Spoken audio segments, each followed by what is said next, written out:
ध्यानाभ्यास के लिए कृपया अपने नेत्रों को बंद कर लें।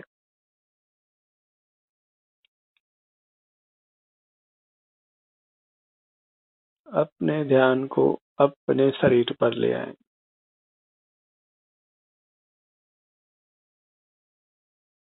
एक शरीर हमारा है और एक शरीर पुद्गल का है। दो शरीर मिले हुए हैं। नेत्र बंद कर हम अपना ध्यान अपने शरीर पर लाते हैं, जो अमूर्त है और सुख स्वभावी है। इसी में सुख दुख का संवेदन होता है। हमारे बहिर्मुख रहने से हमारे भीतर सूक्ष्म मूर्त कर्म बंध को प्राप्त होता है और उसके उदय से फिर शरीर में दुख उत्पन्न होता है। इसके लिए हमें अपने ध्यान को बाहर से हटाकर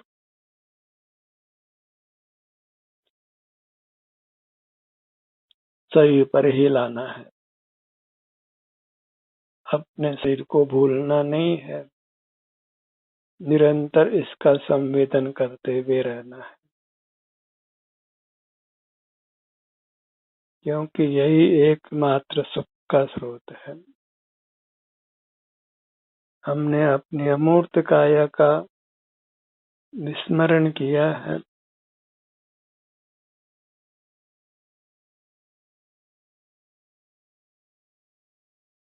और बाह्य पदार्थों के ही निरंतर हम सन्मुख रहते हैं।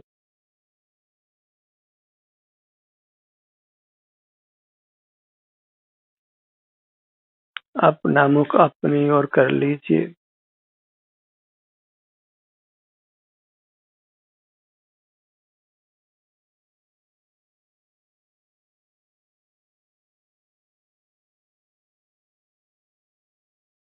सुख के लिए हम नाना उपाय करते हैं, बस एक ही उपाय नहीं करते कि हमें अपने से युक्त रहना है। इस एक उपाय के करने से ही हम संसार के सकल दुखों से मुक्त होकर अपने परमात्मा स्वरूप को प्राप्त करते हैं। फिर अनंत काल तक उत्तम सुख को ही भोगते हुए रहते हैं।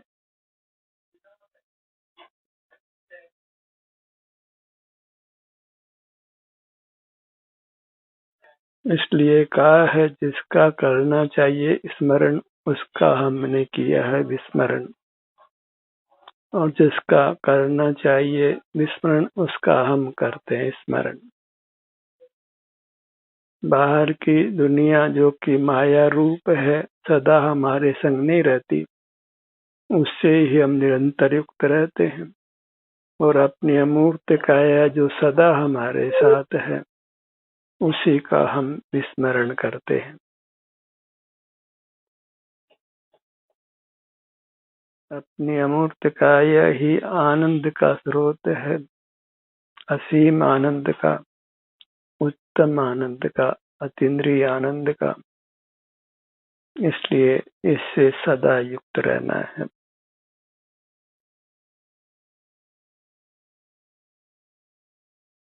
इतनी सी धर्म की देशना है, जिसको हम यदि स्वीकार कर लेते हैं तो फिर हम सकल दुखों से अपने आप को बचा लेते हैं।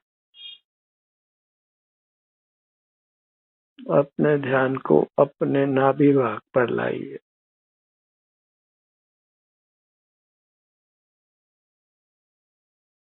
अपना मध्य भाग,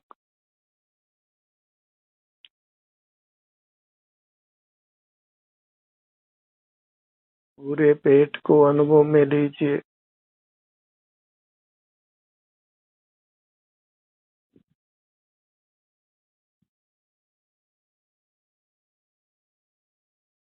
श्वसन क्रिया के लिए पेट बाहर आता है और भीतर जाता है। अपने आप उसका एहसास कीजिए।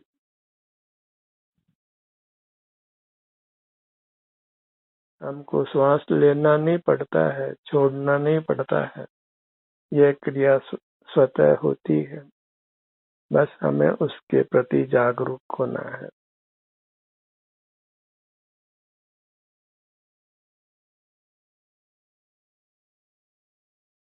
अपने आत्म प्रदेशों में ये क्रिया हो रही है निरंतर, अपने पेट के भाग में।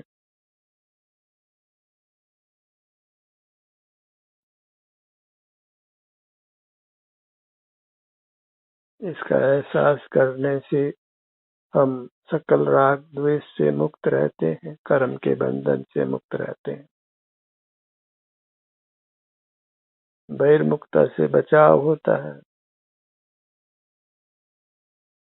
सकल कसायों और पापों से मुक्त रहते हैं।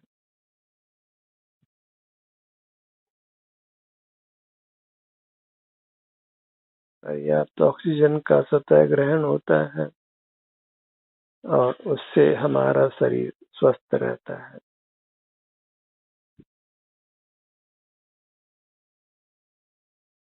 जब भी मन चंचल हो, बहिर्मुख होते हो, तो अपने इस मध्य भाग पर आकर पेट के फूलने और सिकुड़ने का एहसास करते रहिए।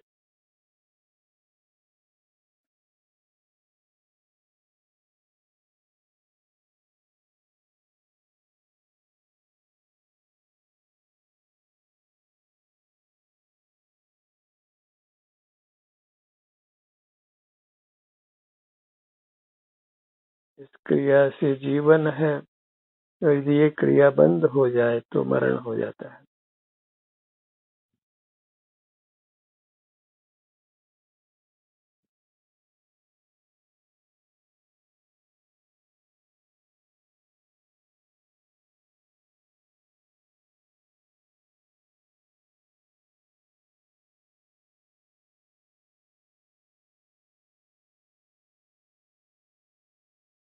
पेट में जो भी सुख दुख की दशा है, वह स्वतः हमारे अनुभव में आती है।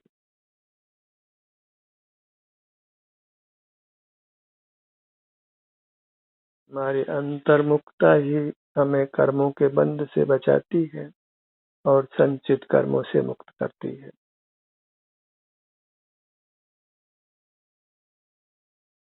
अंतर्मुख रहना, अपने शरीर का एहसास करते हुए, अपने शरीर के सुख दुख की दशा का अनुभव करते हुए, इतना ही उत्तम स्वास्थ्य और सुख पाने का उपाय है। और इससे हम अविनाशी सुख को प्राप्त करते हैं, जन्म मरण से मुक्त होते हैं, मूर्त काया के बंधन से हमेशा हमेशा के लिए मुक्त होते हैं। जब कर्मों का बंधन नहीं रहता तो स्वतः ही सदा ही उत्तम सुख का ही निरंतर अनुभव होता है।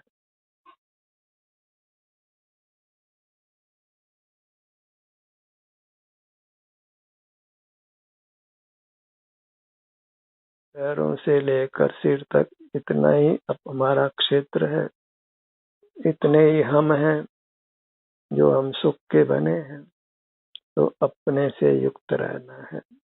सुख के लिए प्रमुख होने की आवश्यकता नहीं है, पर से सुख की आशा करने की आवश्यकता नहीं है, कुछ अन्य चेष्टा करने की आवश्यकता भी नहीं है।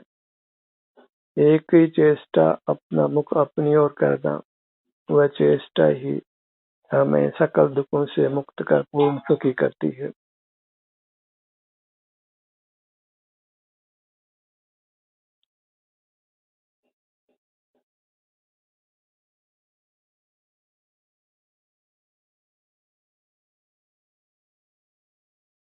अपने में ही आना है, अपने को कभी भूलना नहीं है।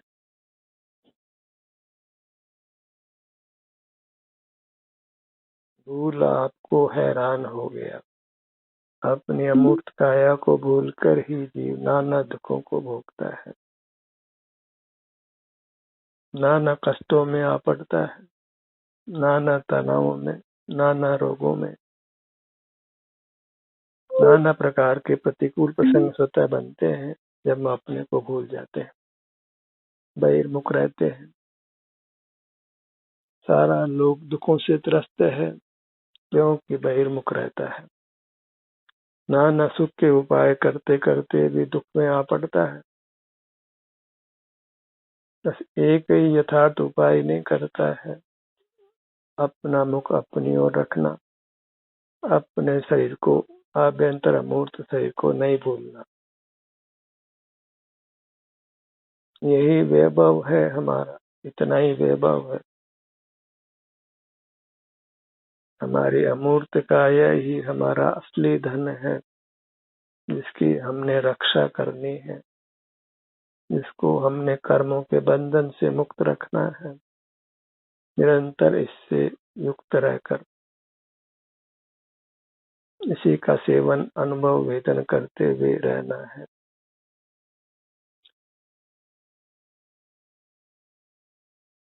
अपने ध्यान को अपने मुखमंडल पर लाइए।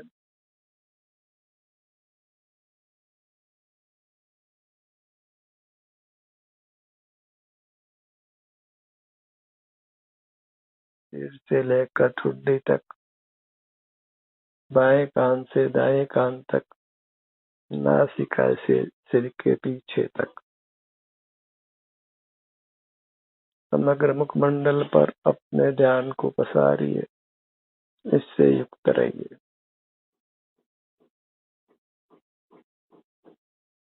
यही असली शिक्षा दीक्षा है। अपना मुख अपनी ओर करने से ही समीचीन ज्ञान उत्पन्न होता है। बाहर से समीचीन देशना की आशा मत रखिए।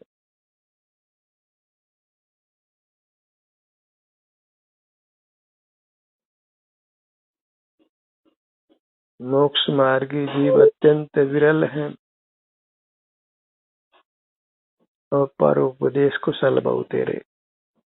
उपदेश देने वाले बहुत लोग हैं, लेकिन सन्मार्ग में चलने वाले बहुत थोड़े हैं।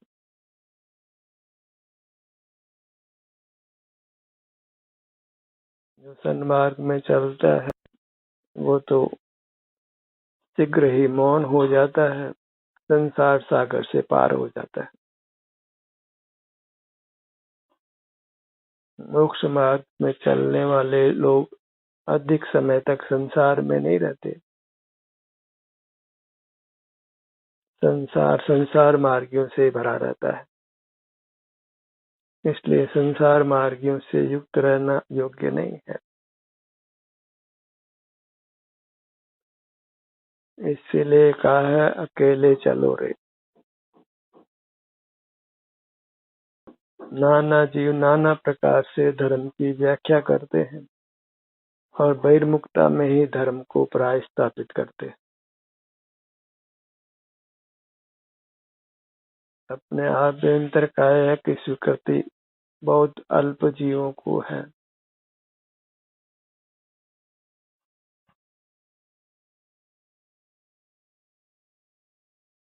शरीर के रूप में जीव प्राय मूर्त शरीर को ही पहचानते हैं। इसी में मिले हुए इसी के बराबर आभ्यंतर अमूर्त शरीर को नहीं पहचानते, जो कि वह स्वयं ही है और सुख दुख उसी में होता है, माने अपने में ही होता है।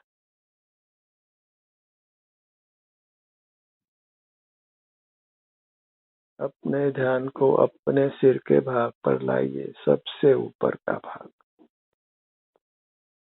जिसके ऊपर सुख नहीं है।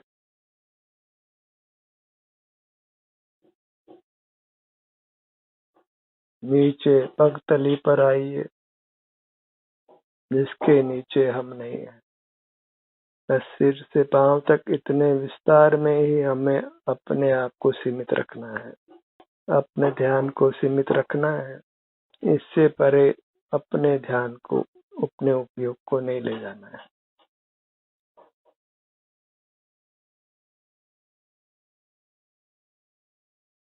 इसके परे जो उपयोग जाता है उसका नाम ज्ञान है, और सिर से पांव तक जो उपयोग रहता है उसका नाम वास्तव में ध्यान है। इस प्रकार ज्ञान और ध्यान में महान अंतर है। हमें उपयोग को सिर से पांव तक ही रखना है। यही हमारी मर्यादा है, हमारी सीमा है, हमारी निधि है। वही मात्र हमारे सेवन करने योग्य है। पर पदार्थ बाहर है जो कि सेवन करने योग्य नहीं है। अपने अलावा सब पर पदार्थ हैं जिनको विषय बनाना सुख के लिए बिल्कुल भी आवश्यक नहीं है, अपितु उससे हम अपने सुख से दूर होते हैं। आपका ही अनुभव करके सुखी होता है, परमात्मा बनता है। अपने ध्यान को अपने ललाट भाग पर लाइए।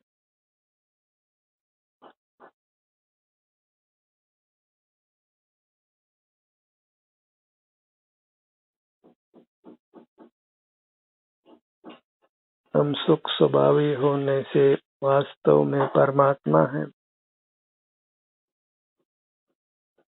बहिर्मुखता ही हमारे परमात्मा बनने को रोकती है।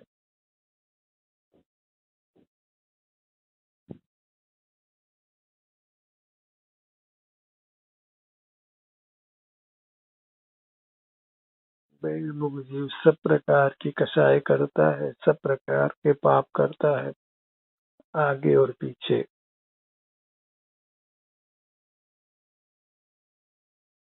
ऐसा कोई भी पाप नहीं है जो वह कभी नहीं करता हो। बहिर्मुखता में दुख उत्पन्न होता है और दुख की निवृत्ति के लिए फिर वो बाह्य पदार्थों का पर पदार्थ का आश्रय करता है, और पर पदार्थों का आश्रय करना ही योग्य नहीं है।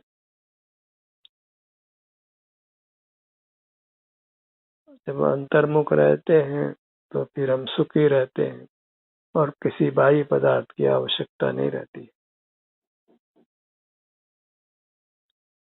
अपने ध्यान को अपने भ्रूमध्य पर लाई।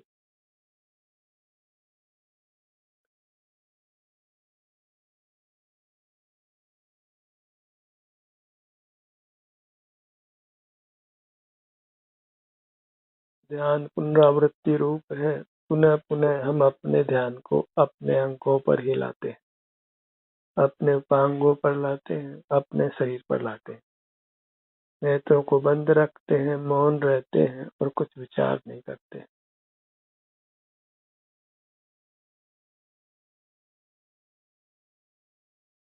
दोनों नेत्र,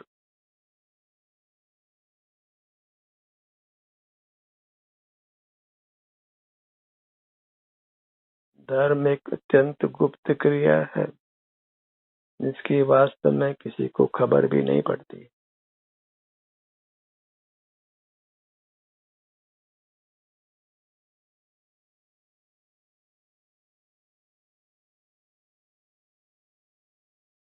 बाहरी जगत से नाता तोड़कर अपने अमूर्त काया से ही नाता जोड़ना है।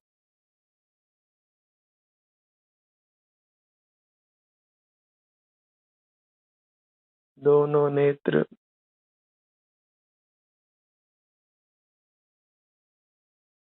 दोनों कान,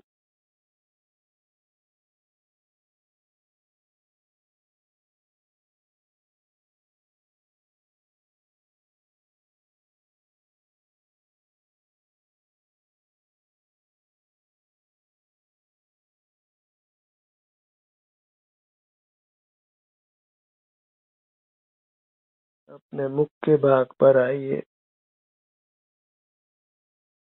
दोनों होठों का भाग,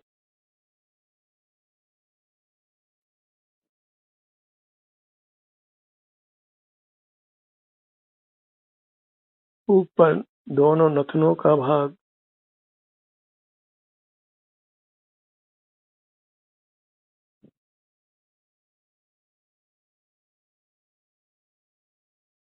अपने शरीर में आराम या वेदना दो में से एक स्थिति सदा पाई जाती है। जो भी स्थिति है हमें बस उसका अनुभव करते हुए रहना है, कुछ विकल्प नहीं करना है। मुख के भीतर तालु भाग पर आइए।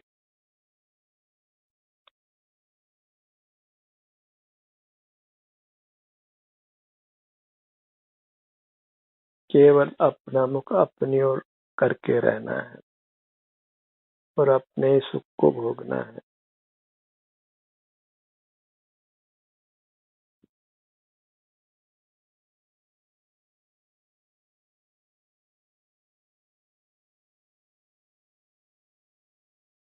जन्म मरण से मुक्त होना ही सुख का उपाय है और वह केवल अपने सन्मुख होकर ही संभव है।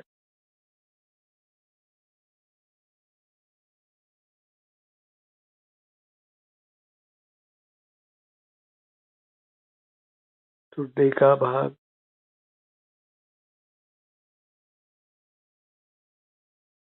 अपने गर्दन के भाग पर आइए।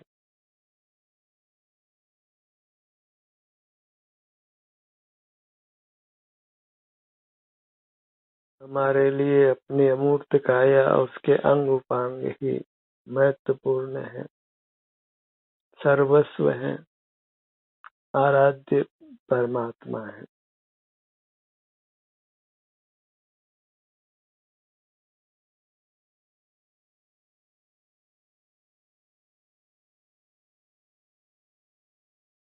अपने में ही अनुरक्त रहना है, लीन रहना है अपनी अमूर्त काया में ही, तो फिर संसार का अंत दूर नहीं है, मुक्ति दूर नहीं है।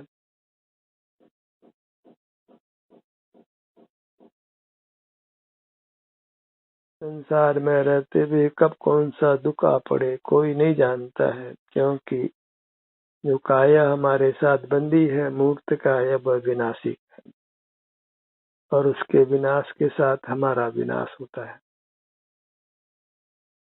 और इस तरह हम स्वयं भी विनाशी हो जाते हैं। अपनी अमूर्त काया जो अमर है वही बार बार मरण को प्राप्त होती है और हम पुनर्जन्म को प्राप्त होते हैं।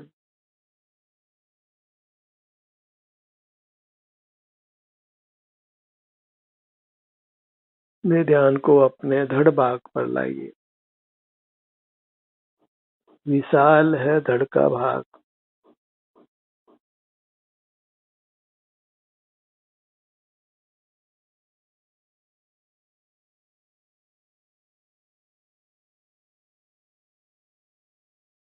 सीने का भाग, फेफड़ों का, पसलियों का भाग, हृदय का भाग,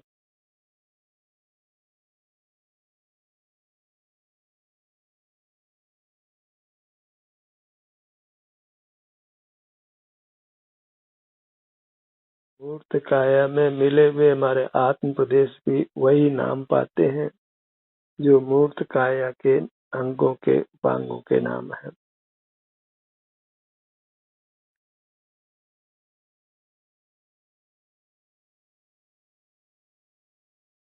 पीठ के भाग पर आइए। विशाल है पीठ का क्षेत्र,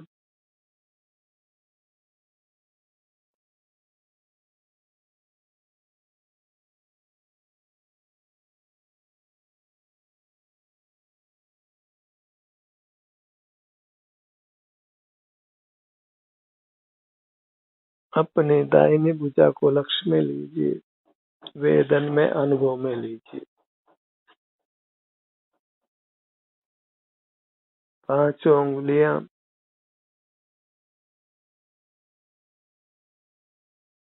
छोटी अंगुली, अनामिका, मध्यमा, तर्जनी और अंगूठा, पांचों उंगलियां हथेली,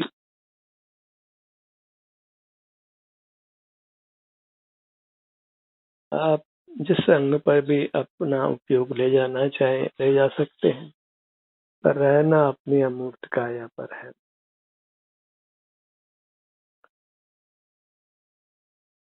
बाह्य पदार्थों के सन्मुख नहीं रहना है, क्योंकि वे हमारे शाश्वत साथी नहीं है, इसलिए उसका नाम माया है। इंद्रधनुष की तरह वह स्तंभ बिखर जाता है।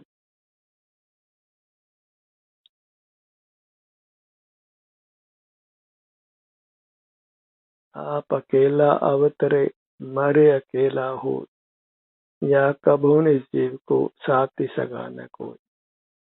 अपने अमूर्त काया ही साथी है, सच्चा साथी, और वही आनंद प्रदाता है, परमात्मा है, जिससे हमें सदा युक्त रहना है। दाहिनी हथेली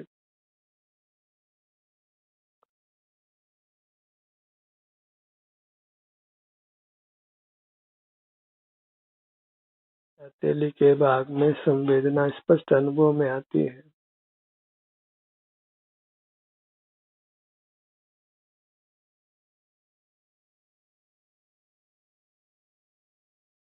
कलाई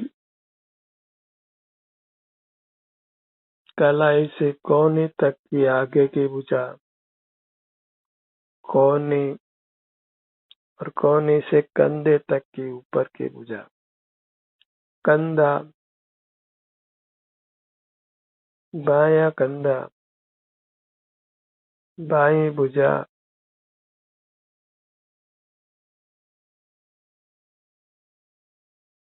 दाहिना पैर, बायां पैर। हमें अपने हर भाग को, हर अंग को, हर उपांग को अनुभव में रखना है। अपने अंग उपांगों को भूलना नहीं है। हमारे अंग उपांग सब अमूर्त हैं। अंतर्दृष्टि से उनका सुख दुख हमारे अनुभव में आता है। बस उस सुख को ही, वह कदाचित कर्म के संबंध से दुख है तो उसका अनुभव करते हुए ही रहना है। बाह्य जगत माया है, उससे अपने आप को छुड़ाते रहना है। ध्यान का सत्र यही समाप्त होता है। आपकी सहभागिता के लिए धन्यवाद।